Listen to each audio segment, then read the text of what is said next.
Pues primero que todo, a Joana y a J Eventos, muchísimas gracias por la invitación. Siempre es un gusto participar de estas actividades con ustedes.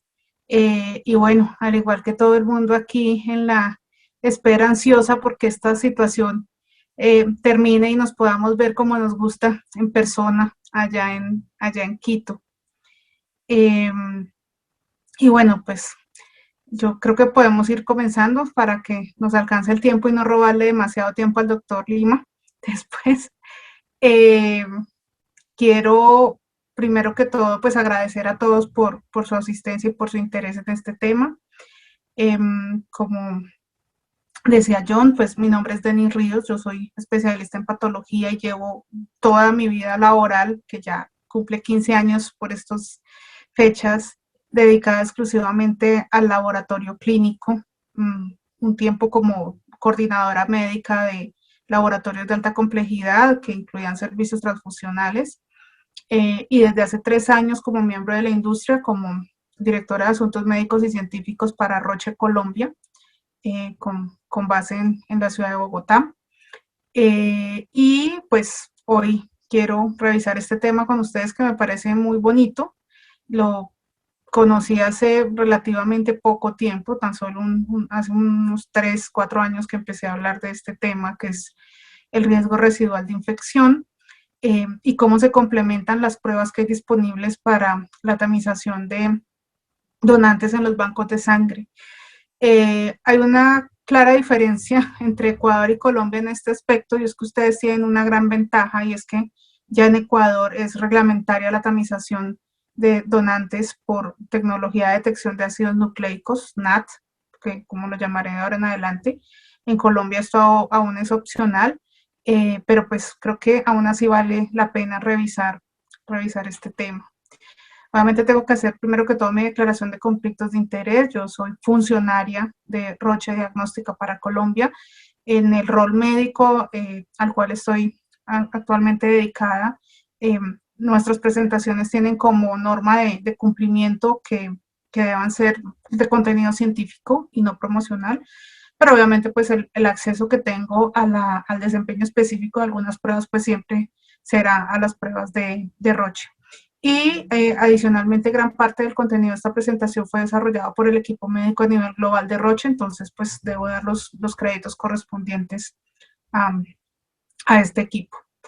Bueno, ya para empezar con el tema, eh, decía en el título que esta presentación es sobre el rol complementario que hay entre el NAT, los test de ácidos nucleicos, y la serología en la tamización de donantes para asegurar la seguridad, valga la redundancia, de los hemocomponentes. Entonces, para hablar de este tema, toca empezar a hablar de una verdad incómoda, por demás, que son las infecciones transmitidas por transfusión, que son un riesgo del proceso transfusional que sigue vigente a pesar pues de todos los desarrollos de la ciencia. ¿Por qué sigue vigente? Porque tenemos que tener presente que la sangre es un fármaco, es un medicamento, los hemoderivados son un medicamento, y son unos medicamentos que se fabrican o por lo menos se procesan a partir de una materia prima que es el donante en unas instituciones que son los bancos de sangre. Y el producto de esos procesos se administra por vía intravenosa. Y en la mayoría de los casos a estos productos no se les hace ningún procedimiento para eliminar los agentes infecciosos o los microorganismos presentes. Entonces, cuando yo hago esa eh, administración intravenosa de este medicamento, que es cualquier hemoderivado, cualquier agente infeccioso que esté en esa unidad y que no se detecte mediante las pruebas a las que haya sido sometidas, pues van a llevar a que yo infunda ese microorganismo, ese agente viral o bacteriano en el receptor de esa transfusión. Y entonces ahí es cuando aparece ese riesgo de una infección transmitida por transfusión. Entonces, los bancos de sangre tienen la obligación de cualificar, ver la calidad de ese donante o de esa materia prima a partir de la cual crean los hemoderivados. Yo sé que para hoy es absolutamente incomprensible que haya un riesgo de una infección transmitida por transfusión con todo lo que ha avanzado la ciencia, pero tenemos que tener presente que las transfusiones se empezaron a hacer hace muchísimo tiempo, mucho antes de que existieran las pruebas disponibles para la tamización. Y eso llevó a que cuando no había conciencia de cuáles eran esas infecciones que se puedan transmitir por la transfusión, pues se produjera una cantidad que hoy suena absurda de infecciones por virus como el virus de la hepatitis B y el VIH por vía transfusional. De hecho, antes de 1970, 6% de los pacientes politransfundidos adquirían hepatitis B por vía transfusional. Y antes de 1985, que fue cuando se empezó a hacer la tamización para VIH, en los donantes de sangre en los Estados Unidos ya había 12,000 personas infectadas por VIH por vía transfusional. Imagínense que a la fecha de hoy nosotros dijéramos que tenemos 12,000 personas infectadas por VIH por esta vía, pues es realmente inconcebible. Pero miren todo lo que tuvo que pasar para que llegáramos a este punto. Estamos hablando de que en los años 60 ya había transfusiones, pero no fue sino hasta finales de la década de los 60 cuando se empezó a tamizar para antígeno de superficie de la hepatitis B, hasta el año 85, mucho después, casi 5 años después de identificar el virus de VIH, que se empezó a tamizar para VIH. Por allá por la década de los 90 se empezó a tamizar para hepatitis C.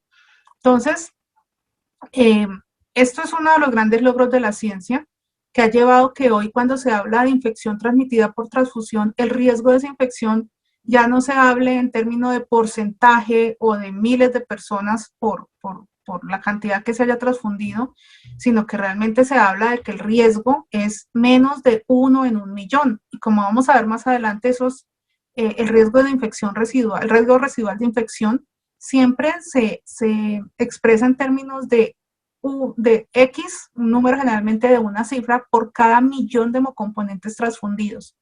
Entonces, hoy el riesgo de adquirir un HIV o una hepatitis C a consecuencia de la transfusión de una unidad infectada es muy pequeño comparado con otros riesgos derivados del proceso de transfusión, como por ejemplo la sobrecarga cardíaca asociada a transfusión o la lesión pulmonar asociada a transfusión.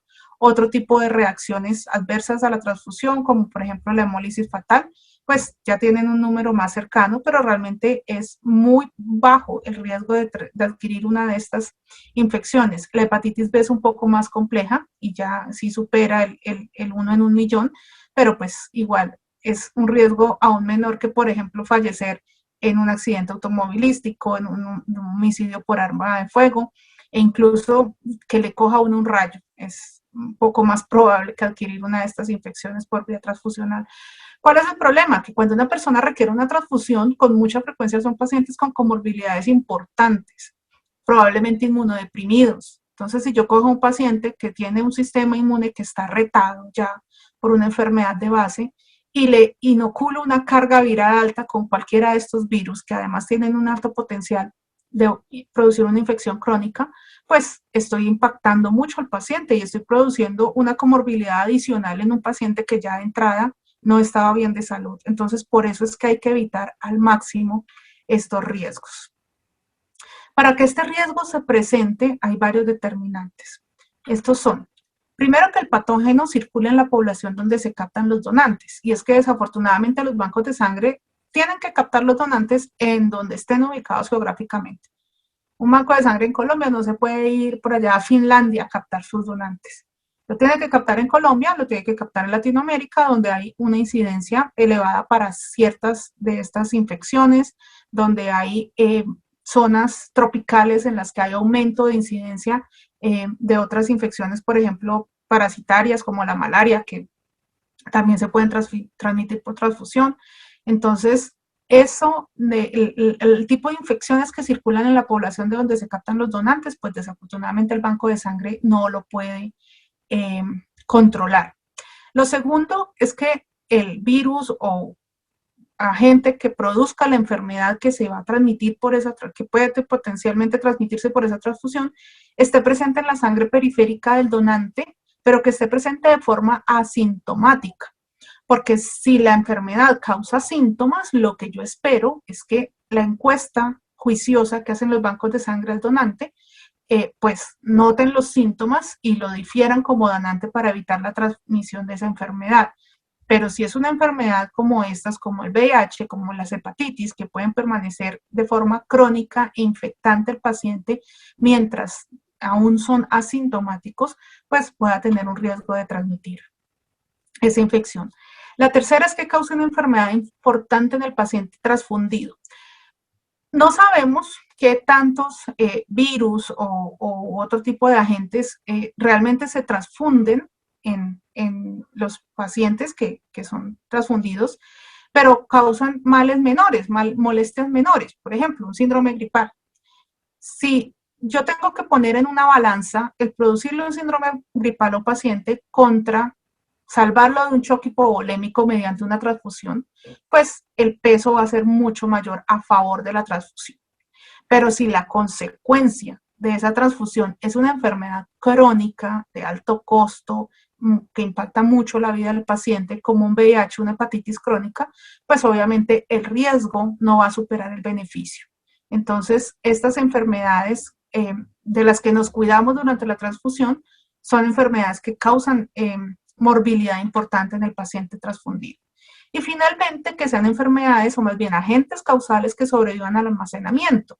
Ya dijimos, realmente los bancos no le hacen nada a las unidades de sangre para eliminar los virus.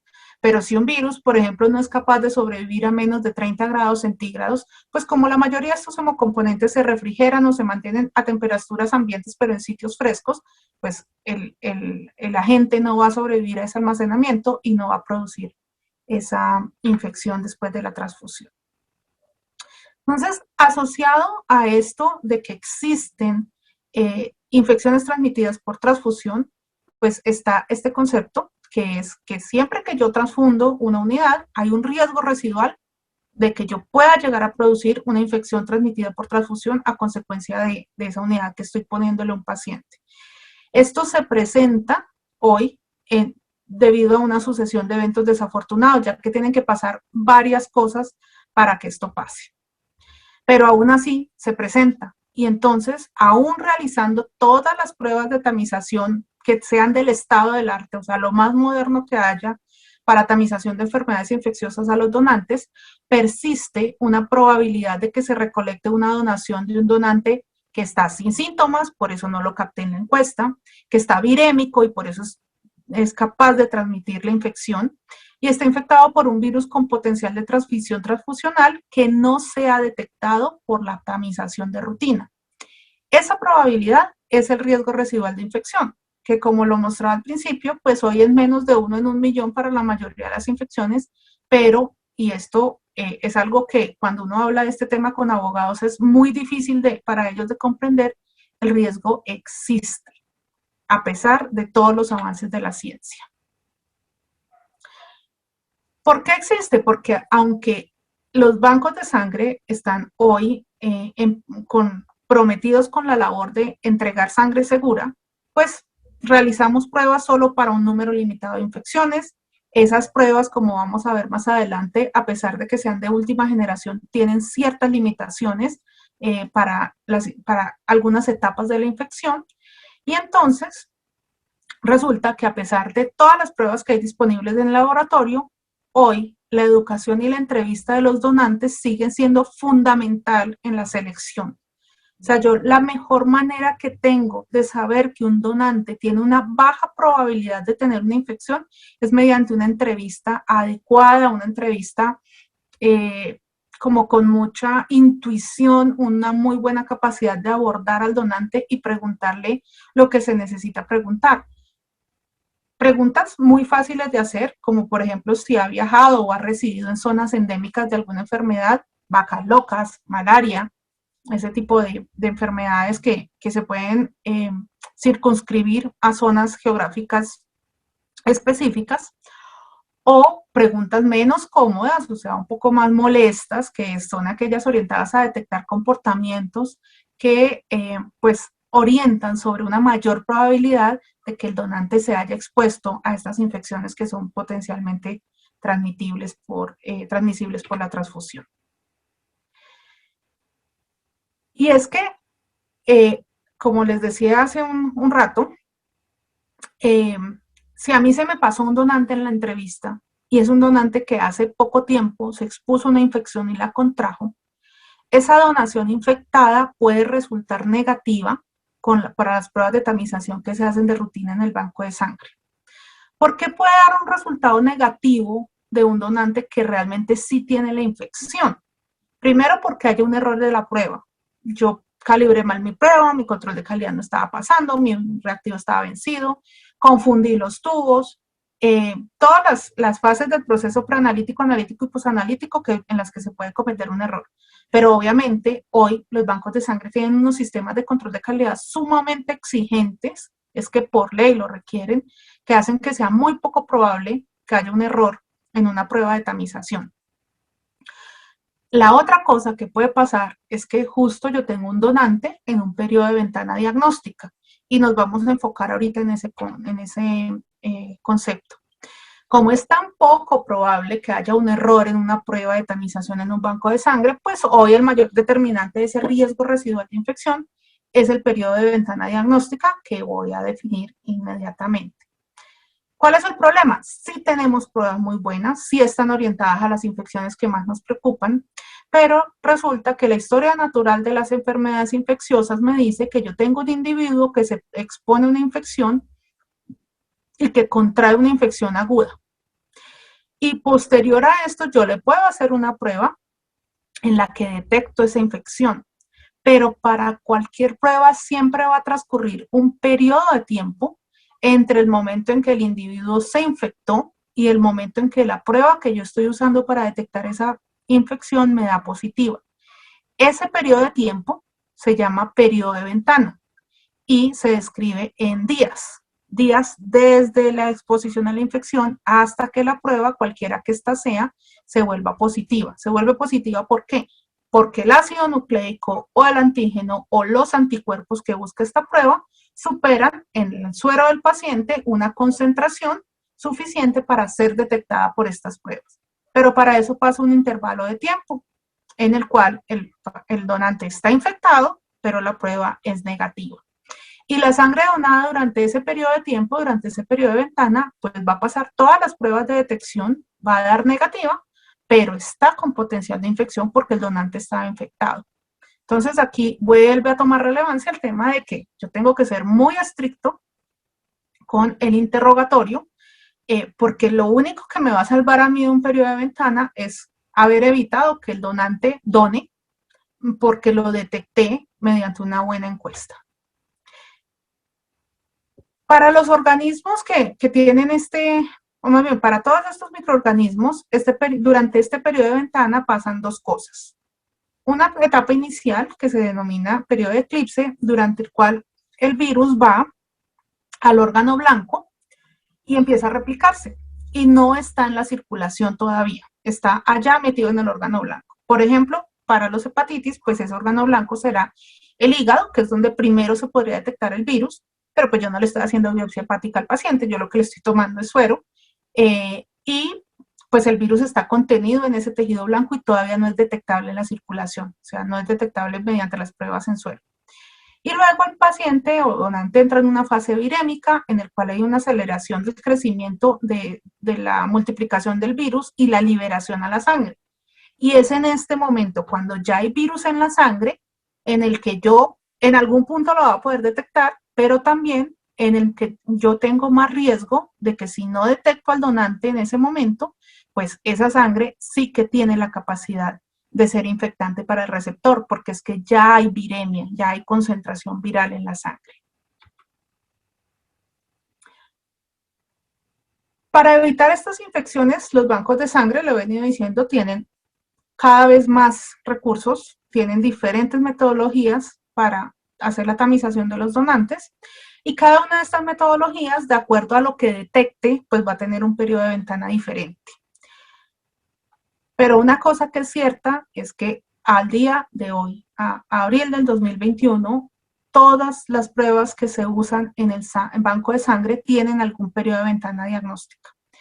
En general, la duración de ese periodo depende de lo que yo estoy buscando. El tipo de prueba que yo uso es diferente si yo lo que estoy buscando en el suero del paciente son los anticuerpos o si lo que yo estoy buscando es el antígeno o los ácidos nucleicos de ese virus. La sensibilidad analítica del ensayo, que es esa capacidad de detección o más bien esa concentración de este target que yo estoy buscando, en la cual el ensayo se vuelve positivo. Entonces, cuanto más sea sensible el ensayo, pues menos tiempo tiene que pasar porque menos replicación viral se necesita para que sea capaz de detectar el virus. Y obviamente depende también de qué tan rápido se replica el virus una vez entra al huésped. Específicamente para cada una de las pruebas que yo uso en el banco de sangre, pues hay otro tipo de determinantes. Si lo que yo estoy buscando, lo que yo estoy tratando de detectar en el donante es la presencia de anticuerpos, pues el momento en que las pruebas de anticuerpos se me vuelvan positivas va a depender de la velocidad de producción de estos anticuerpos. Y estos a su vez dependen de que el paciente tenga un buen sistema inmune y de que el patógeno sea un buen antígeno, o sea un buen determinante antigénico que estimule la producción de sus anticuerpos. Si lo que yo estoy buscando en la sangre del paciente son antígenos, pues dependeré de la tasa de dispersión del patógeno, que a su vez depende de la cinética de la replicación viral, de qué tan rápido se reproduce el virus, de qué tan rápido se duplica, cuánto tiempo se demora para alcanzar el pico de concentración. Y finalmente, si lo que yo estoy buscando son ácidos nucleicos, pues dependerá también de cómo se replica el virus. En todo caso, lo que es cierto para todos los virus que nos preocupan es que la conversión se produce en este sentido. Primero detecto ácidos nucleicos, luego detecto antígenos y lo último que va a ser capaz de detectar son los anticuerpos. Pues porque el virus primero se reproduce, luego libera antígenos a la circulación y luego el cuerpo es capaz de montar una respuesta inmune y producir los anticuerpos. Como la cinética de la replicación viral es tan importante, quise traer esta información sobre los 3 virus de los que vamos a hablar hoy, de los que nos vamos a concentrar, pues cuánto se demoran. Y quiero llamar la atención de ustedes sobre esto. El VIH y el virus de la hepatitis C se demoran para duplicarse 20 horas el VIH, 10 horas el virus de la hepatitis C. El virus de la hepatitis B se demora muchísimo más, 2.6 días.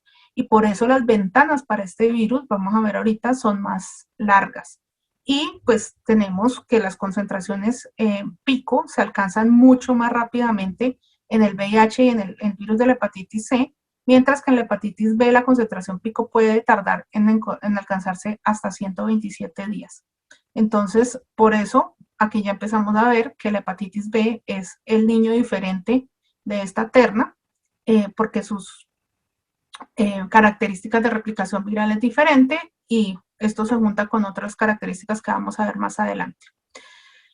Pero en términos prácticos, lo que implican estos periodos de ventana y la forma en que se van apareciendo cada uno de ellos o se van volviendo positivas cada una de estas pruebas, es que cuando yo tamizo una enfermedad solo mediante la búsqueda de anticuerpos que produce el sistema inmune frente a la enfermedad, me voy a demorar muchísimo más que si busco es el antígeno y muchísimo más que si lo que busco es los ácidos nucleicos del virus. Lo vamos a ver más detallado adelante en las siguientes diapositivas. Pero miren, por ejemplo, la comparación de virus de la hepatitis C. Tendría una ventana diagnóstica serológica de 60 días si yo solo tamizo con una prueba de anticuerpos totales contra el virus de la hepatitis C, contra una ventana de 5 días si yo hago una tamización con anticuerpos. Y en estos 55 días el virus está presente en la sangre del paciente y es capaz de transmitirse por transfusión. Visto para cada uno de los virus, vamos a comenzar con VIH, pues tenemos esta cinética que ya he venido describiendo. Obviamente lo primero que va a aparecer en la circulación de un paciente es el ARN Y si tuviéramos que esperar hasta que se produjeran los primeros anticuerpos, pues tenemos lo que pasaba con las pruebas de segunda generación, y es que tenía unos periodos de ventana larguísimos. El tiempo entre el momento en que yo pudiera detectar la prueba, perdón, el virus por ácidos nucleicos y el tiempo en que lo detectaba por presencia de anticuerpos era muy largo. Todos, como les decía, todas las pruebas tienen periodo de ventana, incluyendo las pruebas de ácidos nucleicos. Lo que pasa es que van a ser mucho más cortas que para las pruebas serológicas. Para el VIH, la ventana para ácidos nucleicos es de 5 a 10 días. Y entonces esto estaba por aquí, la producción de anticuerpos a los 20 y tantos días, dejando por lo menos 2 a 3 semanas en este espacio. Esta brecha de la detección del ácido nucleico a la detección de los anticuerpos se redujo con las pruebas de cuarta generación cuando se integró la detección de antígeno P24 en los inmunoensayos. Y estas son las famosas pruebas combo. Pero aunque se mejoró mucho esta brecha, pues el P24 solo detecta algunos de los donantes que podrían ser detectados con un test de ácidos nucleicos. Entonces, para VIH, cuando yo tamizo solo con anticuerpos, tengo una ventana de 21 días. Cuando tamizo con una prueba de combo antígeno-anticuerpo, cuarta generación, la ventana se me reduce a 16 días. Si uso solo prueba de antígeno, tengo una sensibilidad analítica para el antígeno un poco mayor que las pruebas de combo y entonces lo reduzco a 14 días. Y si tamizo con ácidos nucleicos, tengo una reducción que puede ser hasta de 8 días en tamización individual, que ya para los que no estén familiarizados con los términos, ya más adelante les voy a contar qué es eso de tamización individual. Para el virus de la hepatitis C, la ventana para NAT, para test de ácidos nucleicos, es de 3 a 5 días. Y con la hepatitis C pasa que yo tamizo en los bancos de sangre es con pruebas de anticuerpos totales, no con pruebas de IgM y IgG, sino anticuerpos totales que pueden ser un poco menos sensibles para la IgM, que es la primera que aparece. Y esto hace que la diferencia entre lo que yo puedo detectar con ácido nucleico y lo que yo puedo detectar con pruebas de anticuerpos totales, pues es el abismo que vimos que tomaba yo como ejemplo hace un par de diapositivas. 60 días de periodo de ventana para anticuerpos totales contra 5 días para NAT desde ácidos nucleicos en donación individual. Entonces, ¿cómo complemento yo las pruebas que tengo disponibles para estar más seguro de los hemoderivados que yo estoy liberando? Entonces, hoy tengo que agradecerle a la ciencia que se ha mejorado mucho la seguridad de las transfusiones. Cada vez que se introduce una mejora, por ejemplo, en un test serológico, lo que se logra es acortar este periodo de ventana. Cuanto menos días yo acorte ese periodo de ventana, obviamente menos riesgo voy a tener de captar una donación que está infecciosa, pero que todavía tiene negativas las pruebas. Y además, pues estoy agregando pruebas para nuevos agentes a medida que van apareciendo. Pero ¿cómo voy a usar yo todo este arsenal? ¿Qué hago? ¿Le hago serología a todo el mundo y NAT solo como complementario? ¿O como el NAT es tan sensible, entonces me olvido de la serología y solo hago NAT a todo el mundo? ¿O los uso ambos? Pues para saber qué prueba usar, yo tengo que partir de un principio, y es que para asegurar la seguridad de esos hemoderivados, yo tengo que utilizar pruebas que detecten las donaciones en la etapa en la que tienen capacidad de infectar. Y entonces, eso va a depender del tipo de enfermedad que yo estoy buscando. Si a mí me interesara detectar enfermedades transitorias que solo hacen fase aguda y después se resuelven sin hacer una fase crónica, como por ejemplo el West Nile virus, el Zika, el virus de la hepatitis C, pues yo tengo que detectar esa enfermedad en el momento en que es, más bien esa infección, en el momento en que tiene más capacidad de contagio. Y eso es cuando el ácido nucleico o el antígeno está circulando en concentraciones altas. Esto es en la fase aguda de la enfermedad. Pero después de un tiempo, lo que sucede con estas enfermedades es que el sistema inmune del paciente combate la infección, disminuye notoriamente la carga viral o la carga antigénica y empiezan a aparecer los anticuerpos. Pero si yo usara una prueba para detectar anticuerpos que permanecen, una vez se generan los anticuerpos para la mayoría de los agentes infecciosos permanecen positivos de por vida, específicamente el anticuerpo tipo IgG. Pero para estas enfermedades que solo fueron agudas, que no dejan fase crónica, el anticuerpo IgG es positivo cuando ya se ha resuelto la infección. Y entonces ya no hay capacidad de infectar, ya no hay capacidad de contagio a través de la sangre. Entonces no tendría ninguna utilidad usar una prueba de anticuerpos para detectar una enfermedad aguda y evitar el contagio por medio de la transfusión de un virus que está, pues un virus de los que producen este tipo de enfermedades. Entonces, cuando se trata de una infección transitoria, una prueba de NAT es la más adecuada para detectar estos donantes, porque es la que detecta las donaciones que serían infecciosas.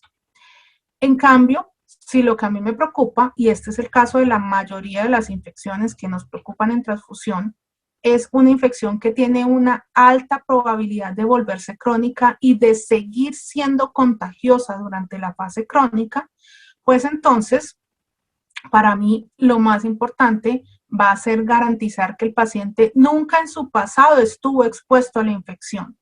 Y esto lo hago es con los anticuerpos, porque yo sé que así el paciente, el donante haya estado expuesto a la infección hace 10, 15, 20 años, la prueba de anticuerpos me va a decir que estuvo expuesto. Y como es una infección que tiene una alta probabilidad de volverse crónica, pues yo no quiero recibir una donación de una persona que estuvo expuesta a esa infección porque tiene una alta probabilidad de tenerla de forma crónica.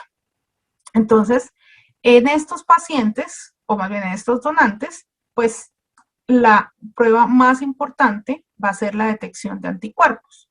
Pero yo no me debo, o más bien la que me va a servir por más tiempo, o sea, por el resto de la vida de ese donante va a ser la detección de anticuerpos. Pero hay algo de lo que yo no me debo olvidar y es el concepto que acabamos de ver de que hay un momento en la vida de este donante que se infectó, durante el cual es altamente contagioso porque tiene viremias altas circulantes, pero aún no tiene positivas las pruebas de anticuerpos. Entonces, ese paciente o donante que está en ese periodo de ventana serológica para la prueba de anticuerpo, lo voy a poder detectar de una forma mucho más aguda, de una forma mucho más exacta y más oportuna mediante los test de ácidos nucleicos. Entonces, estas pruebas de ácido nucleico lo que me va a proporcionar en el contexto de las infecciones crónicas que siguen siendo infecciosas de por vida es una detección incremental de esta infección temprana. Y ahí es cuando se ve cómo se complementa. Con el caso de la hepatitis C pasa prácticamente lo mismo y es que yo pudiendo detectar la presencia de anticuerpos voy a saber que el paciente estuvo expuesto alguna vez en su vida a la hepatitis C, por lo tanto no es un buen candidato para la donación, pero si además uso una prueba de ácidos nucleicos, voy a detectar estos pacientes, estos donantes que estaban en periodo de ventana serológica porque se acababan de infectar cuando vinieron a donar. Entonces, hay que tener en cuenta que para esto, tanto para la hepatitis C como para el VIH, además, yo puedo tener anticuerpos positivos aun cuando el paciente está siendo sometido a tratamiento y la carga viral está completamente controlada. Entonces, esto le da aún más importancia a esas pruebas de anticuerpos en este contexto. Entonces, en general, para las infecciones crónicas, hablé de VIH y de hepatitis C porque la hepatitis B, vuelvo y lo digo, es el niño diferente y lo vamos a ver más detallados en un momento. Pero en general, para las infecciones crónicas, la detección de anticuerpos es la prueba más importante, la que sirve para toda la vida. Pero si yo agrego un test de ácidos nucleicos, tengo un beneficio al detectar esas donaciones en periodos de ventana. Entonces, aumento la probabilidad de captar un donante con potencialidad de infectar al receptor. Obviamente, siempre que yo uso dos pruebas de laboratorio puedo tener resultados discrepantes. Cuando yo tengo una prueba en la que solo la serología es positiva, por ejemplo, porque el donante tuvo una hepatitis C y se resolvió, entonces no tiene ácidos nucleicos circulantes, se denomina una donación de serología positiva o serology yield en inglés, Y si lo que yo tengo es que solo el NAT es positivo, en este caso, por ejemplo, porque está en un periodo de ventana serológica, todavía no está generando anticuerpos, pero ya tiene circulación de ácidos nucleicos virales, entonces la donación se conocerá como una donación NAT positiva o NAT GIL en inglés. Ahora vamos a hablar de la hepatitis B. ¿Por qué la dejé aparte? Porque es mucho más complicado que la hepatitis C y que el VIH. Lo vimos cuando estábamos en la universidad y se nos tomaban más de una clase para podernos contar todas estas rayitas azules, cómo era que se producían y cómo podía uno a punta de serología diagnosticar una infección aguda, una infección resuelta, un estado postvacunal o una infección crónica. Lo primero que llama la atención sobre hepatitis B es que la prueba de tamización estándar para hepatitis B, a diferencia del VIH y la hepatitis C, no es una prueba de anticuerpos, sino que es una prueba de antígeno. Lo que se ha usado por muchos años, lo veamos por allá desde la década de los 70, para hacer esta tamización es el antígeno de superficie de la hepatitis B. ¿Por qué? Porque en la hepatitis B, el marcador clásico que me dice que un paciente evolucionó hacia la cronicidad de la infección es la persistencia en la circulación de ese antígeno de superficie de la hepatitis B. Entonces, cuando yo tamizo a los donantes con un test de antígeno de superficie de la hepatitis B, pues tengo una mayor probabilidad de encontrar a esos donantes que hicieron una hepatitis B crónica y que tienen persistencia en la circulación de ese antígeno. Entonces, estas personas en las que permanece detectable de forma crónica el antígeno de superficie en la circulación son pacientes con infección crónica que si no tienen síntomas pues se denominan portadores. Pero además, o más bien, pero hay una complicación y es que si bien lo que uno espera es que el paciente con una hepatitis B crónica tenga un antígeno de superficie persistente en la circulación, en la mayoría de estas personas infectadas de forma crónica con hepatitis B, el antígeno de superficie es un marcador transitorio, es decir, no está presente en la circulación todo el tiempo. Entonces, la probabilidad de que yo detecte a un donante con una hepatitis B crónica a punta solamente de antígeno de superficie depende o de que el donante vaya varias veces al año al banco y entonces pues se me suman todas las probabilidades y si no, pues va a ser solo dependiendo de la suerte que yo tenga, de que ese donante que va una o dos veces en la vida a donar porque llegó la unidad del banco de sangre a la empresa y le dio pena con los amigos no ir, no hacerse el valiente de ir a donar, justo haya ido a donar el día que tenía circulación del antígeno de superficie. Y si uno lo habla en términos de probabilidad, la Organización Mundial de la Salud estima que la probabilidad de que yo justo el día que el donante fue a donar detecte ese antígeno de superficie puede ser tan baja como 70% aún en donantes con infección crónica que podrían caracterizarse como con antígeno de superficie persistente. Entonces, ya sabemos que ni siquiera en los pacientes crónicos con aparición de antígeno de superficie tenemos un 100% de probabilidad por el resto de la vida de encontrar ese antígeno de superficie el día de la donación. Y el otro problema es que hay otras personas en las que el virus se elimina del torrente sanguíneo la mayor parte del tiempo, pero permanece en el hígado y en ocasiones puede liberarse a la circulación. Entonces, este es el panorama complicado con la hepatitis B. El donante se infecta, entra en periodo de eclipse, en el que decíamos, el virus permanece en el hígado y no hay en la circulación, hasta que empieza a liberarse ADN viral a la circulación y la ventana para el diagnóstico, o más bien la detección de ese ADN viral para el NAT es de 15 días más o menos.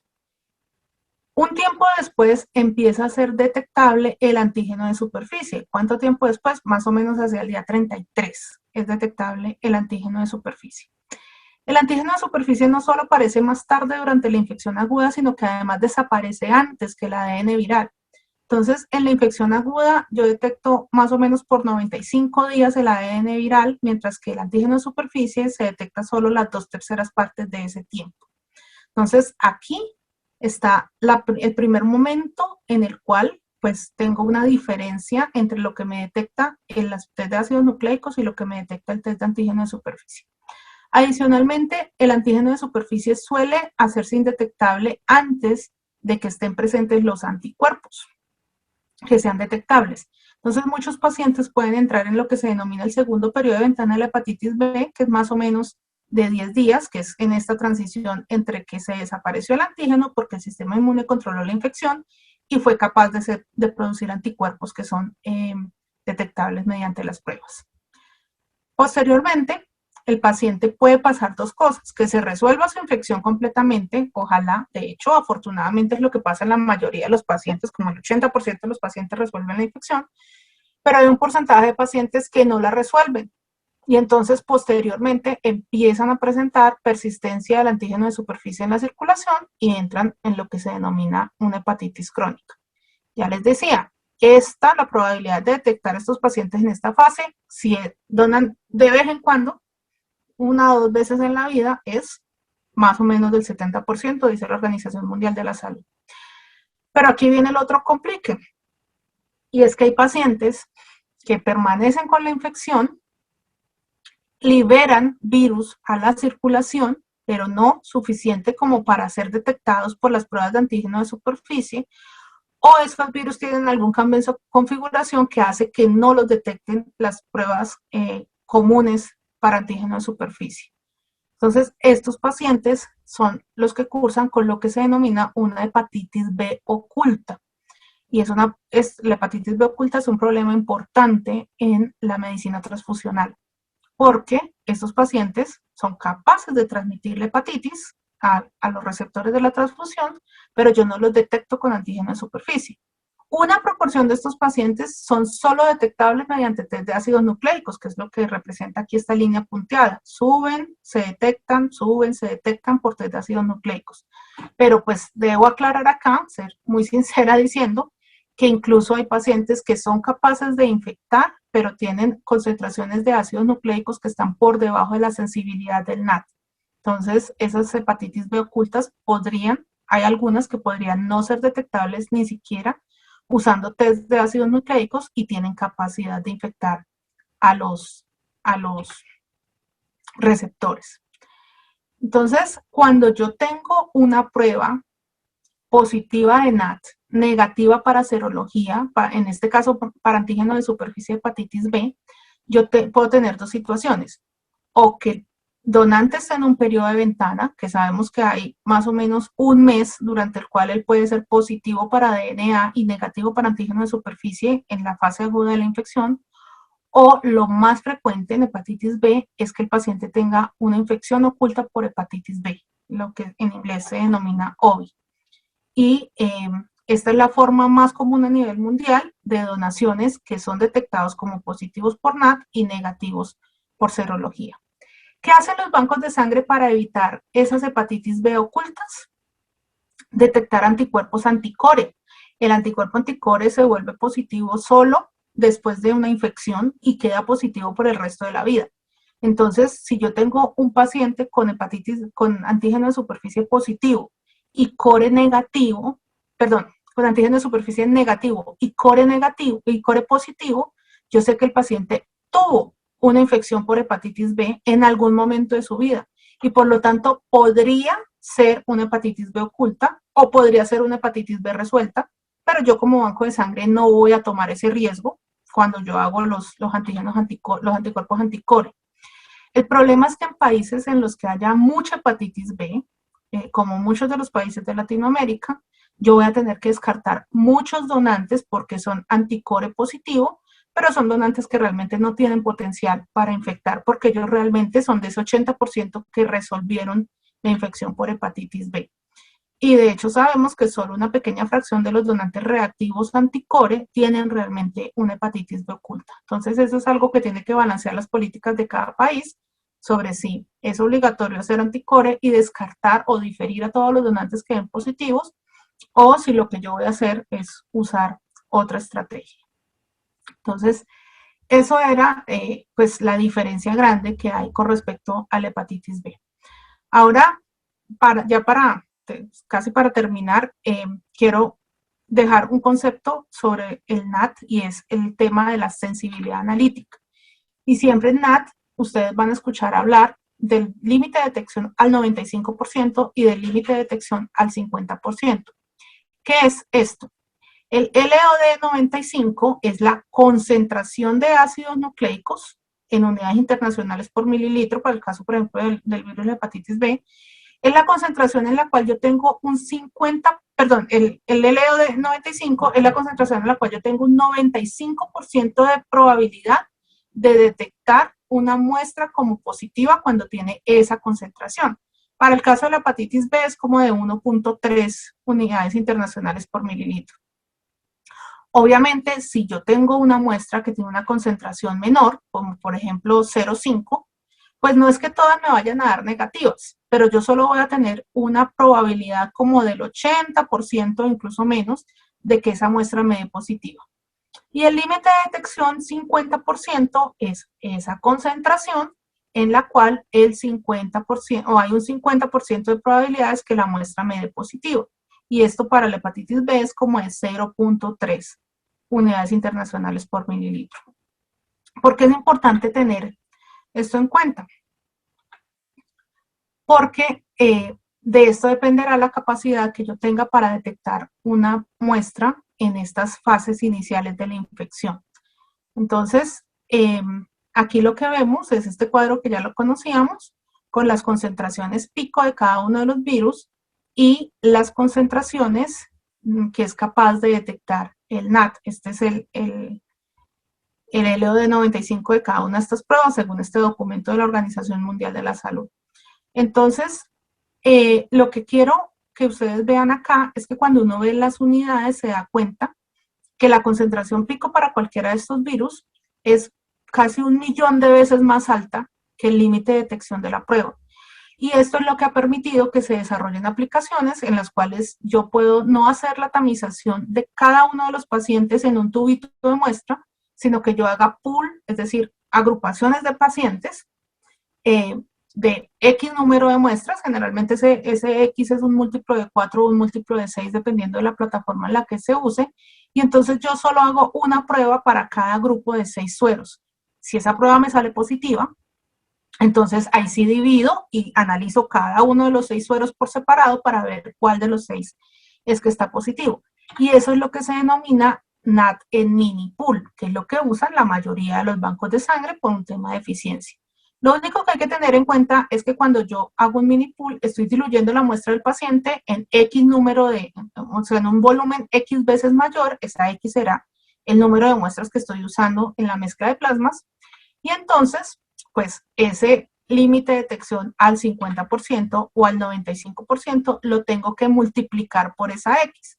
Entonces, si yo dije que el límite de detección al 95% de mi prueba para hepatitis B era 2.3 unidades internacionales por mililitro, el límite de detección cuando yo ya uso un mini pool, pues será 2.3 por 6, o sea, 13.8 unidades por mililitro. Entonces, esto es para que lo tengan en cuenta cuando pues están evaluando la sensibilidad de estas metodologías de test de ácidos nucleicos. Finalmente, ¿todo esto para qué sirve? O sea, toda esta carreta para qué, cómo se aplica. Pues resulta que cuando uno tenía un 6% de pacientes infectados, pues era muy fácil llamar a todos, seguir a largo plazo a todos los pacientes que recibían transfusiones porque era efectivo, porque yo tenía muchos pacientes para detectar después con estas infecciones transmitidas por transfusión.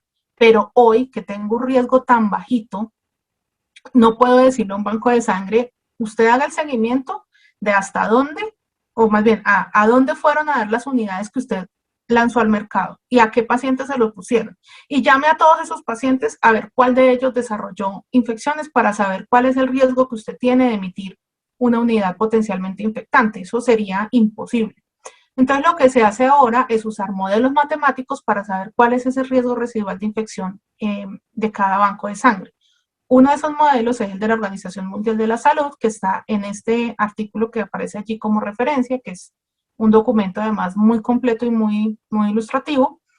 Y lo que ellos nos dicen es que el riesgo residual de que en su banco salga una unidad potencialmente infectante para X virus es el resultado de esta fórmula que tiene en cuenta los días del periodo de ventana diagnóstica virémico dependiendo de la prueba que usted usa, por la incidencia de esa enfermedad en su población.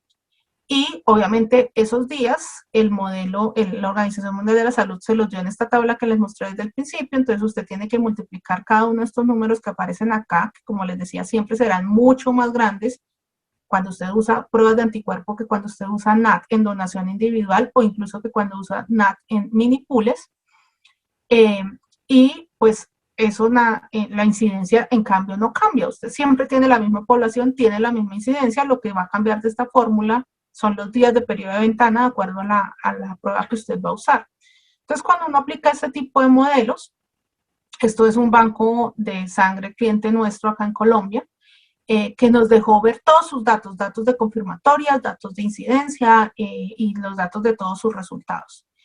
Y aplicando ese modelo de la Organización Mundial de la Salud en un año en el que tuvieron 35.800 donantes, encontramos que para VIH, cuando yo tamizo con la prueba en combo, tengo un riesgo de 59.76 unidades por millón de emitir una unidad infecciosa, mientras que cuando yo tamizo con NAT en mini pool, ese riesgo se me reduce en un 31% a 41 unidades por millón. Para la hepatitis C, por el fenómeno que veíamos que pasábamos de 60 días con anticuerpos a 5 días con ácidos nucleicos, esa reducción pasa de 149 unidades por millón a 17 unidades por millón, una reducción del 88% en ese riesgo. Y para hepatitis B hay una reducción del 40%, pasando de 87 unidades por millón a 51 unidades por millón. Entonces, esto es lo que se logra cuando uno usa las dos pruebas. Tengo una muy buena detección de la enfermedad crónica o de los donantes que estuvieron expuestos a infección tiempo atrás, pero además le sumo la garantía o el beneficio de que estoy captando muchos más donantes en periodo de ventana, reduciendo así el riesgo residual de esos hemoderivados que estoy sacando al mercado. Entonces, ya como conclusión, pues primero, por más pruebas que haya, por más que la ciencia haya avanzado, la encuesta a los donantes sigue siendo fundamental en la selección de donantes que tengan un bajo riesgo de sufrir cualquiera de estas infecciones. Las pruebas que tengo hoy me ayudan muchísimo. El NAT y la serología se complementan. El NAT es el mejor para detectar infecciones transitorias. El anticuerpo es importante para la detección de infecciones crónicas, pero adicionalmente el NAT me ayuda a detectar infecciones en etapas tempranas. Y en la hepatitis B, además me ayuda a detectar hepatitis B ocultas. Entonces, con esto me aumenta muchísimo la probabilidad de detección de un donante que realmente tiene la capacidad de producir una infección transmitida por transfusión.